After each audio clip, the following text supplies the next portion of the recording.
はい、石川正義です。美味しいりんごがね、続々と出てきましたので、今回はアップルパイを作っていきたいと思います。パイはできるだけ美味しく、作り方はね、簡素化したいので、見た目はね、少し田舎風というか家庭風な感じにはなるんですけども、折りパイを練りパイの作り方で作っていきたいと思います。もちろん市販の冷凍パイで作ってもらってもいいです。ではパイ生地の準備ですね。材料を測っていくんですけども、まずはバターを1センチ程度の角切りにして薄力粉、強力粉と一緒に冷凍庫で冷やしておきます。だいたい30分から1時間程度冷やせばいいかなと思います。では次にりんごの準備ですね。りんごの皮を剥いて芯を取ってくし形に切った状態でボウルなどに入れてね、冷凍していきます。これは完全に凍らせます。今回はりんごをソテーしたりオーブンで焼いたりなどはねしないで、レンジで加熱していこうと思ってます。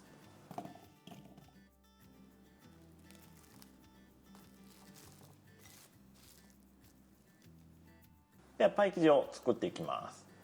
パイ生地に加える液体をあらかじめ混ぜておきます。卵黄に牛乳を2回程度で混ぜてから砂糖、塩を混ぜていきます。これ混ざれば OK ですね。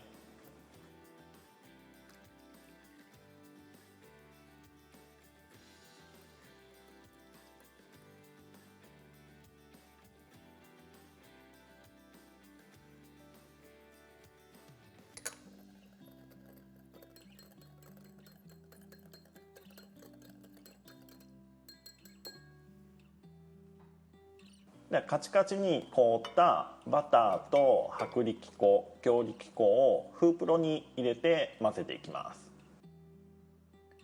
時間でいうとだいたい20秒から30秒程度混ぜれば OK かなと思います。開けてみてみると少し粒感がある感じになって少し黄色っぽくなっているかなと思います。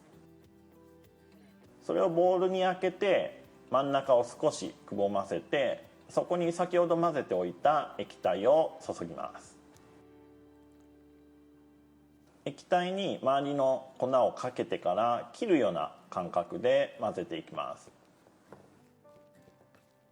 混ぜ始めは液体を含んでいるところと粉に分かれているんですけども、だんだんと混ぜているうちに粉だけの粒が少なくなって全体が液体を含んでいる粒になってきます。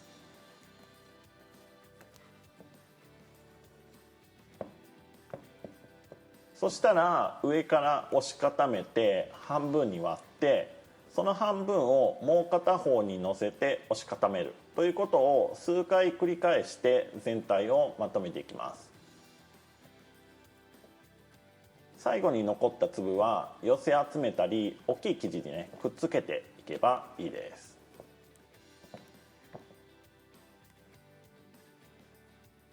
上下2枚の生地が必要なので、できた生地を2つに分けて伸ばしていきます。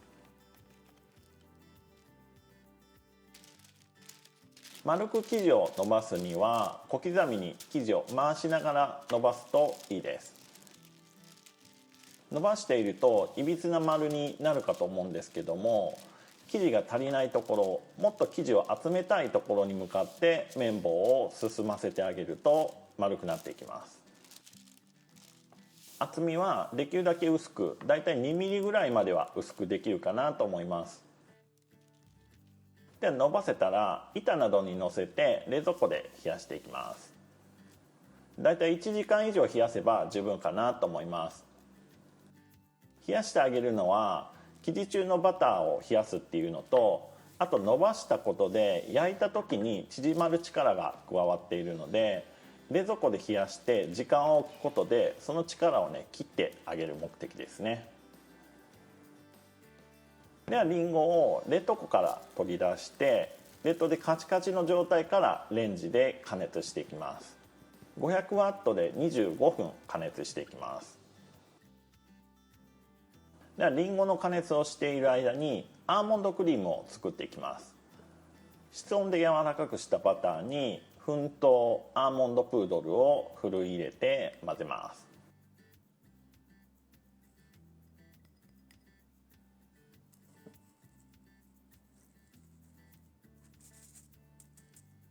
これは粉気がなくなれば良いです。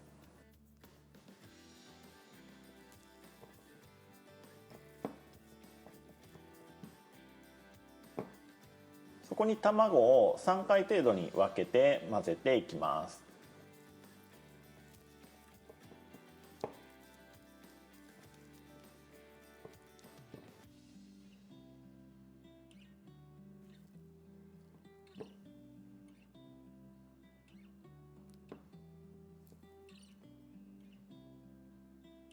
最後に薄力粉をふるい入れて軽く混ぜれば出来上がりです。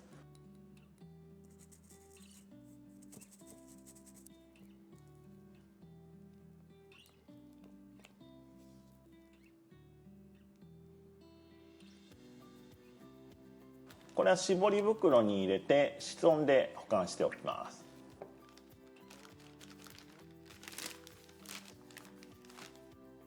りんごの加熱ができたらざるにあけて果汁と果肉に分けていきます。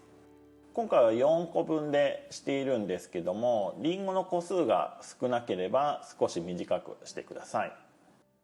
今回一度冷凍したのは、冷凍することでりんごの細胞中の水分を膨張させて細胞膜を壊すことで加熱した時に柔らかくなりやすくしています。25分加熱すると中心は煮崩れているんですけども、周りの方は形を保っているっていう状態になっていると思います。この両方の状態があることがね、めっちゃいいんですよね。では鍋に蜂蜜を入れてりんごに合わせるキャラメルソースを作っていきます。蜂蜜が沸騰すると気泡がねたくさん出てくるんですけども、泡にだんだんと色がついて煙が上がってきます。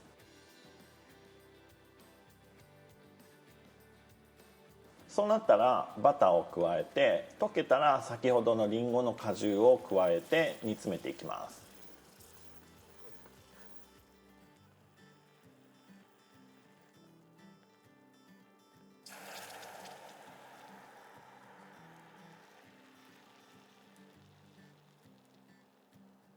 再び沸騰してから中火でねだいたい13分から15分ぐらい経つと泡の状態がどんどん変わってきます。沸騰し始めは大きい気泡だったのがだんだん小さい気泡になってくるんですね。そうなったらりんごの果肉の方へソースを注いで軽く混ぜ合わせます。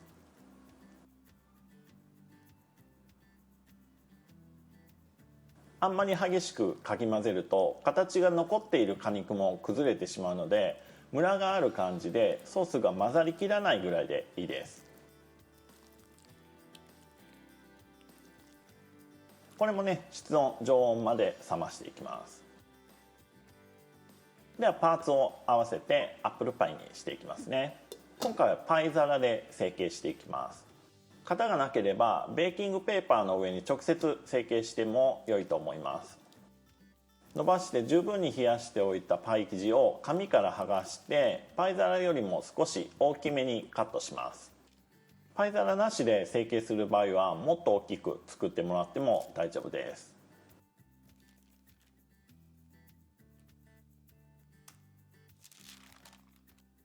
パイ皿には理系油、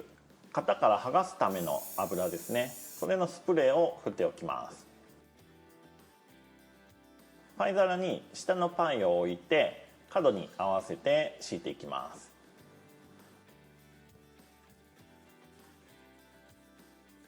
途中で中心がずれていたら修正しながらすると良いです。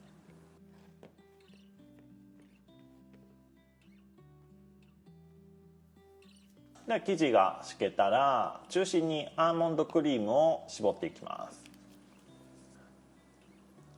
その上にリンゴを置いていきます。今回りんごを煮崩したものと形を保っているもの両方で作ったのは、りんごの果肉感は味わいたいんだけど、くし形だけだと中身がバラバラになりすぎてパイとの一体感が出ないので、果肉と果肉の間に煮崩れたりんごが埋まって中身の一体感が出ることでパイとの相性を良くしています。ではりんごが盛れたら軽く形を整えて、上下の生地を接着するところに軽く水を塗っていきます。塗れたら上の生地をかぶせて、できるだけ空気が入らないように縁をくっつけていきます。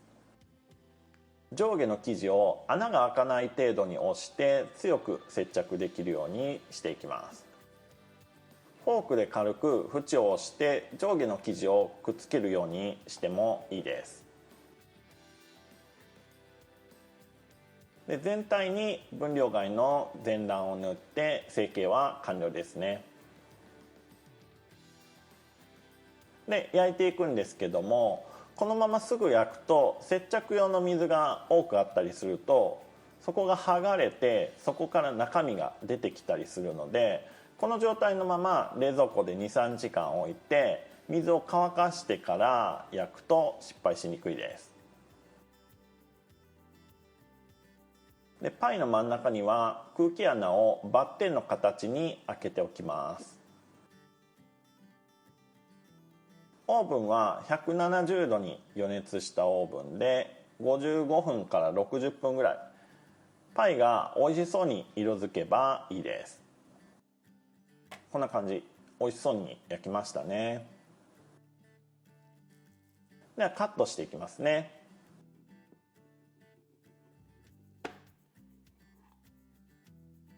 見てください、この中身の詰まり具合とパイの比率。ではいただきたいと思います。いただきます。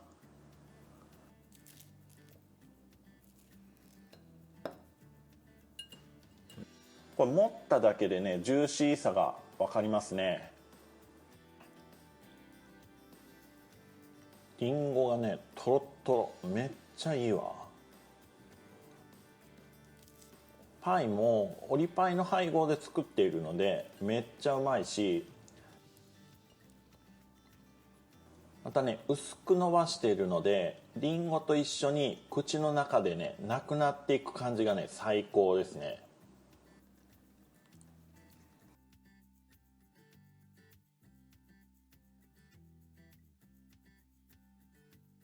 今回は練りパイの作り方にしたので表面とかねそれほど綺麗にしてないんですけども、このパイを三つ折り2回ぐらいして伸ばして作るともっと綺麗になるかなと思います。